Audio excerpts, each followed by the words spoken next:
ಸಿದ್ದರಾಮಯ್ಯ ಅವರು SIT form ಮಾಡಿ ಆ SIT ಬಂದುಬಿಟ್ಟು ಈಗ ಎಲ್ರಿಗೂ ನಂಬಿಕೆ ಬಂದು ಆ ನಂಬಿಕೆನ ಕಾಪಾಡಿ ಅವರು ಆ ಪ್ರಕಾರ ನಡೀತಾ ಇದ್ದಾರೆ. ಮತ್ತು ನಿನ್ನೆ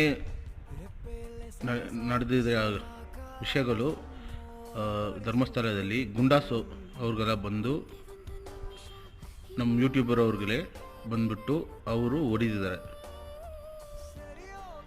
ಅದು ತುಂಬ ಸೀರಿಯಸ್ ಆಗಿದೆ. ಕೆಲವರು ಹಾಸ್ಪಿಟ್ಲಲ್ಲಿ ಟ್ರೀಟ್ಮೆಂಟ್ ತಗೊಳ್ತಾ ಇದ್ದಾರೆ. Some are serious. ಈಗ ಈ ಮಾಹಿತಿ ಬಗ್ಗೆ ಜಗದೀಶ್ ಲಾಯರ್ ಅವರು ಮಾತಾಡಿದ್ದಾರೆ. ಅವರು ಏನು ಮಾತಾಡಿದಾದರೆ, ಅವರು ತುಂಬ ಥ್ಯಾಂಕ್ ಯು ಸರ್, ನೀವು ಒಂದು ಲಾಯರ್ನಲ್ಲಿ ನಿಯತಾಗಿ ಟ್ರೂ ಆಗಿ ನೀವು ಈ ಬಗ್ಗೆ ನೀವು